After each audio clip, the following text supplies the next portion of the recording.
Sanibonani guys, igama ngiqobile niphathela amazwi la e-Inimba ngomhla ka-2 March. Guys, usizini 2 we-Inimba-ke sengathi uze nenye-ke this time around. Uqhawekazi lo bekade simbona njengo-good girl uphendukile-ke waphenduka nje u-girl waba u-bad girl.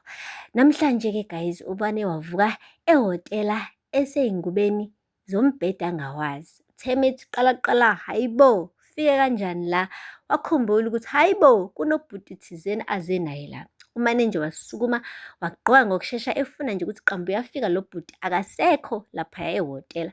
Kanti ubhuti uzomane aqhamuka emamatheka ebona ugele ukuthi sengathi ufuna ukushaya chithe. Umane nje wathi, hi, oh we didn't even introduce each other.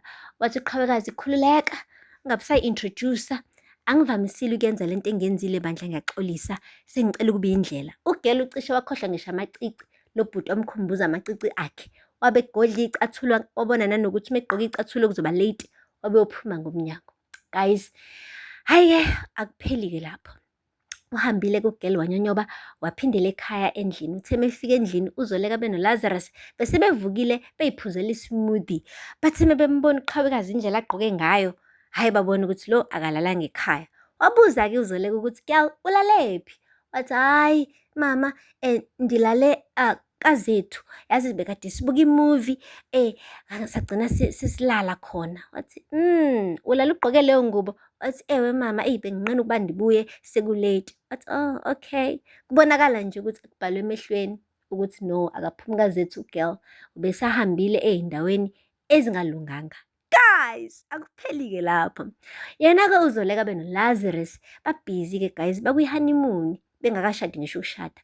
Babizana ngo-fiance, fiance this, fiance that, fiance this, my fiance, my fiance. Yay guys, ngaze uphike ukuthi bayaqala ukushada. Akupheli lapho-ke.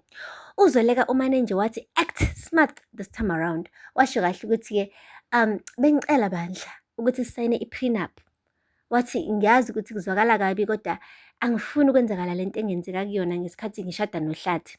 Bengicela ukuthi zonke izinto zami ebenginazo before ngishada nawe kube zami, nawe zonke izinto onazo before ushada nami kube zakho.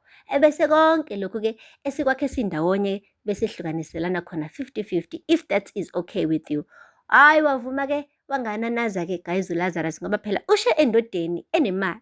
Wathi nje no, it's not a problem. UNonceba udadewethu vele uyena owaziyo zonke izinto-ke ze-finance nokuthi-ke angakubeka kanjani in-a-safe place. So khuluma naye kube uyena-ke odrafta yonke i-paperwork yezinto zethu.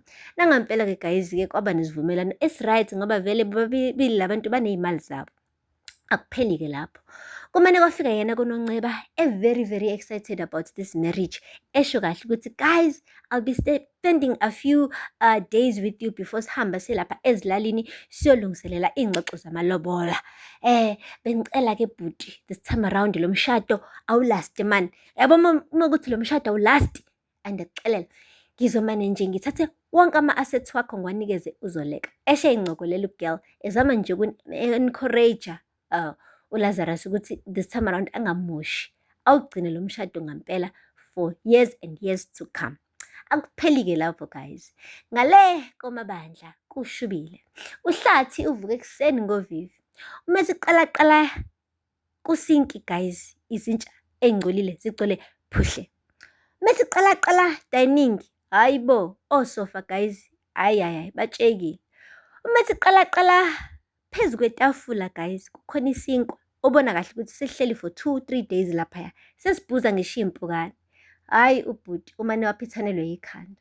Uthumeka phela akasabonwa endlini. Lo phela osebenzisa isandla somuntu wesimame ukuklina laphaya. Guys, kube ne-knock emnyango. Wayitshela ukuthi mhlawumbe uthumeka-ke lo ngqonqozayo. Methi yavula isicabha, hhayi uNtsiki udadewabo. uNtsiki-ke guys akazwani nento ebhedayo.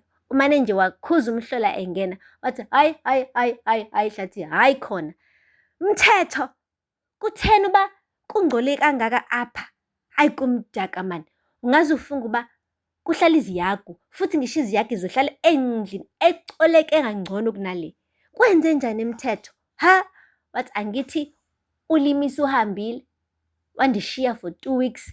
Uthi manje pha umfonela ingane, wathi efonele yimi, uyena umfazi apha kumele kube nguye ofonela mna, kube nguye ondilandelelayo, hhayi kuba mina ndilandele yena. Wathi wena ugcine nini nokukhuluma naye efonini? Wathi mina ndithetha noYanga. uYanga indodakazi yami endithandayo. uThumeka andisoze ndazixaka ngaye. Wathi yamdinga kaloku ulimise. Wathi soze. Usaqhubeka nale nkani le. Ngisho ebona ukuthi kumshubele lapha endlini uHlathi guys. Akupheli-ke lapho. uThumeka naye uzama ukulungisa impilo yakhe. Usehlala laphaya nonina-ke uMagaba. Ucelela-ke uYanga isikhala sokuyofunda ngisho esikoleni esisha and uYanga akekho happy. Uyasho ukuthi cha, wena ninotata udaba lweni lolu. Ningangifaki mina. Bengi-right mina eCosmo ngifunda kahle ngiwu-head girl esikolweni. Why kumele ngishintshe isikole ngoba nakhona uxabana notata? Musuke ungitheka ini ey'ndabeni zenu? Useyasho uThumeka ukuthi mntanami ndithembe. Sizobuilda impilo entsha, ikhasi elitsha, mna nawe. Musa-ke manje ukwenza impilo yami ibe nzima, asihambe sithenge i-school uniform esitsha. Hayi-ke guys, wahamba uYanga kodwa kubonakala ukuthi ubona sengathi this is all unfair to her, because ngampela it is unfair since kuyibona abazali abanenkinga. Why umntana kumele-ke manje-ke impilo yakhe ishintshe yonke ngenxa yokuthi abazali bayalwa? Hey, akupheli-ke lapho guys. Ngale emzini kaZoleka iy'hlobo zakaNgcukana ziyatheleka guys, one by one. Emva kokufika-ke kukaNonceba kulandele-ke uyise kaLazarus kanye nodadewabo-ke lomdala.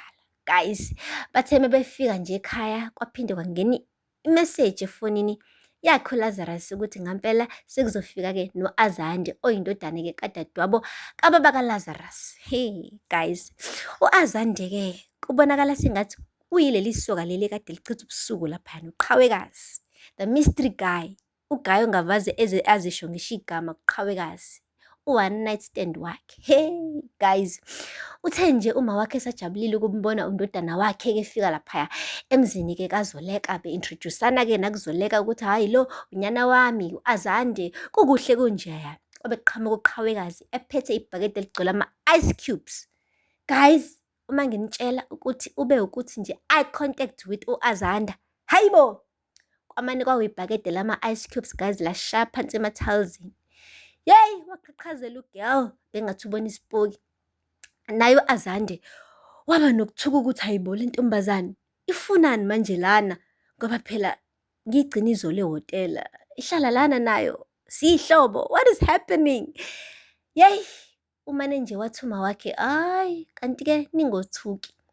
Umthetho wakhe unyana wami u-Azande, sonke isikhathi abantu beqala ukumbona bamane beqhaqhazele, yingakho nje kuchitheke nalama-ice cubes kanje. Kanti akazi umama ukuthi hhayi, ama-ice cubes abengeke achitheke, achithwe ukuthi bayazana labantu already, they have met each other somewhere before here. Hayibo, kushubile guys.